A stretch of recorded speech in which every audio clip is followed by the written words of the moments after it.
Infection వల్ల వస్తుంది cough అని అనుకున్నాము. సో ఇన్ఫెక్షన్ అని అంటే మనకి రకరకాలుగా ఉంటాయి. వైరల్ కాఫ్ అంటారు, బ్యాక్టీరియల్ కాఫ్ అంటారు. సో వీటికి సెపరేట్గానే ట్రీట్మెంట్ ఉంటుందా? అన్నిటికీ ఒకే రకం. ఫంగల్ కూడా అంటారు ఒక్కొక్కసారి, సెపరేట్గా ఉంటుందా ట్రీట్మెంట్? ట్రీట్మెంట్స్ ఆస్పెక్ట్లోకి వస్తే అది వైరల్లో, బ్యాక్టీరియాలో, ఫంగలో ఇంకోటో కానివ్వండి, ఏదైనా కూడా ఒక ఇన్ఫెక్షన్ శరీరంలోకి వచ్చిన తర్వాత వాటిపైన పనిచేసే మెడిసిన్ ఉన్నాయా లేవా అనేది మనం పరిగణలోకి తీసుకోవాలి. అంటే బ్యాక్టీరియాని చంపడానికి బ్యాక్టీరియాకి రిలేటెడ్ మెడిసిన్ ఉన్నాయి, వైరస్ని చంపడానికి కొన్ని వైరస్ని చంపడానికి మెడిసిన్ లేవు, దానివల్ల వచ్చే కాంప్లికేషన్స్ నుంచి మనం రక్షించుకోవడమే మెడిసిన్ ట్రీట్మెంట్ అనే పరిస్థితి. అట్లాగా కొన్నిటికి మందులు ఉన్నాయి, కొన్నిటికి లేవు. కాబట్టి నేచురల్ వేలో వెళ్ళాలి.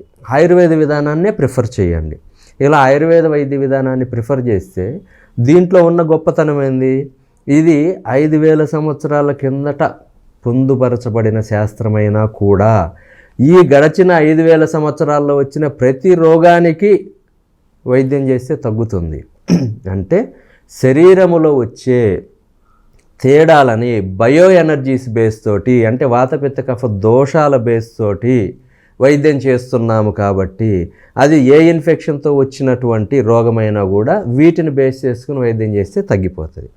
అట్లా కాకుండా ఇన్ఫెక్షన్ ఫలానాది వచ్చింది దాన్ని చంపడానికి ఒక యాంటీబయాటిక్ ఈ విధానంలో పోతే లిమిటేషన్స్ ఉంటాయి.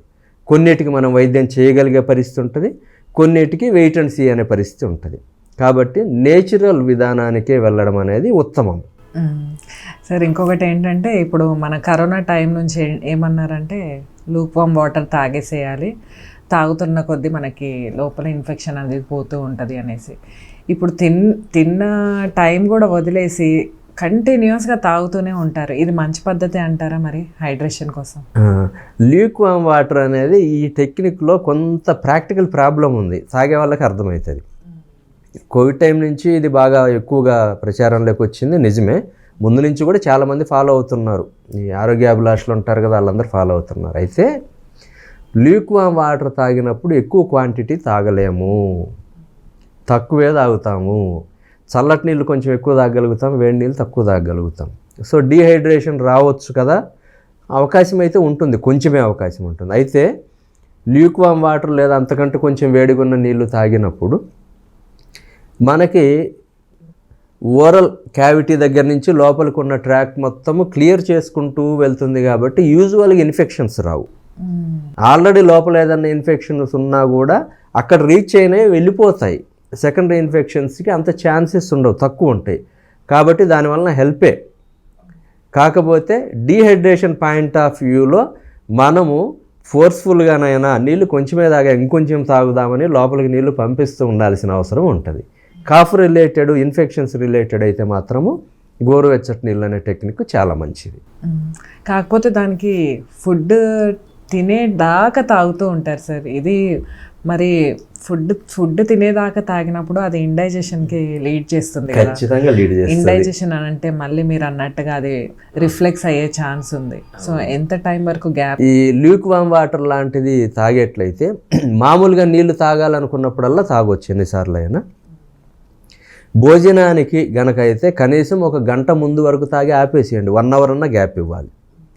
ఏది బ్రేక్ఫాస్ట్ అటువంటి వాటికైతే ఒక 40 నిమిషాలు, హాఫ్ అన్ అవర్ గ్యాప్ ఇచ్చినా సరిపోతుంది. ఆ తర్వాత భోజనం చేసేప్పుడు కూడా మధ్యలో కావాలంటే కొద్ది మోతాదులో వేడి నీళ్ళు తాగాలి, కొద్ది మోతాదులో, ఎక్కువ నీళ్ళు తాగడం.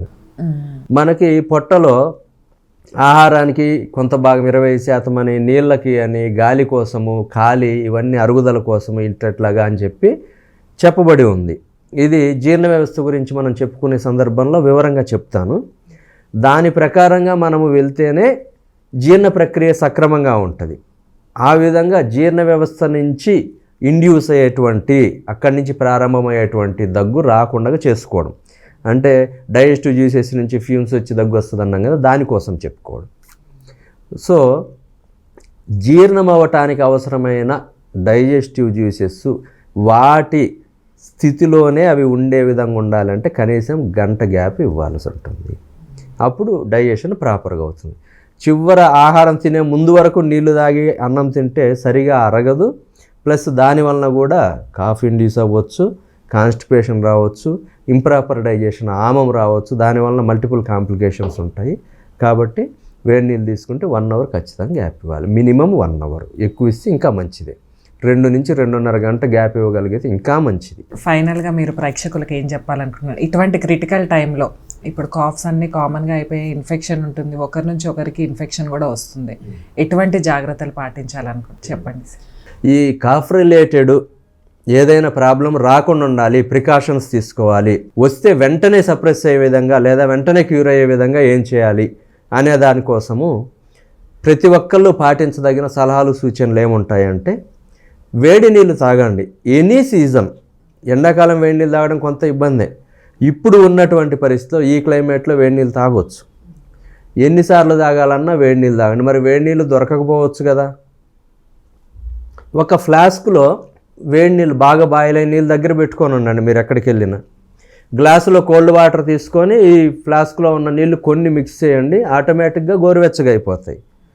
సో ఒక చిన్న 1/2 లీటర్ ఫ్లాస్కే సరిపోతుంది మీకు డే మొత్తం, కొన్ని నీళ్ళే కలుపుతారు కాబట్టి అట్లాగా చేయవచ్చు. నెక్స్ట్ దాంతోపాటుగా ఉదయం పరిగడుపున తులసి ఆకులది ప్రయత్నం చేయండి. ఒకవేళ తులసి ఆకులు మాకు సెంటిమెంట్ అనేవాళ్ళు అల్లం తీసుకోవచ్చు. అల్లం తీసుకుంటే మాకు కొంచెము ఎసిడిటీ ప్లస్ అల్సర్ లాంటివి ఉన్నాయి అనేవాళ్ళు వేడి పాలల్లో పసుపు కలుపుకొని తాగొచ్చు. ఇవి మనము రెగ్యులర్గా ఫాలో అవ్వాల్సినవి. కోల్డ్ ఎక్స్పోజర్ అంటే చల్లటి వాతావరణము, చల్లటి ఫుడ్కి ఎక్స్పోజ్ అయితే ఆ తర్వాత కొంచెము గ్యాప్ ఇచ్చి 1 గ్లాసు వేడి నీళ్ళు తాగండి. టీ, కాఫీ, పాలు ఒకవేళ అలవాటు ఉంటే తాగొచ్చు, లేదంటే వేడి నీళ్ళు తాగండి.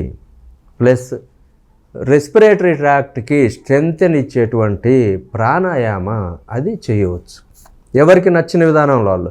ప్రాణాయామం అంటే యోగా మేము పాటించము అనే పరిస్థితి ఉందనుకోండి, ప్రాణాయామం చేయాల్సిన పని లేదు, బ్రీతింగ్ ఎక్సర్సైజ్ చేయండి. ప్రాణాయామం రకరకాలుగా చెప్తారు కదా. ఇప్పుడు 1:4:2 అనే రేషియో బ్రీతింగ్ ఎక్సర్సైజెస్కి మంచి రేషియో.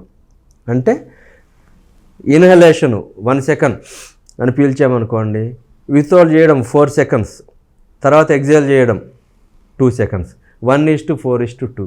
లేదు నాకు లంగ్స్ కెపాసిటీ ఎక్కువ, బాగా ప్రాక్టీస్ చేస్తుంటారు రెగ్యులర్గా అంటే డబల్ చేయండి, 2:8:4, త్రిబుల్ చేయండి.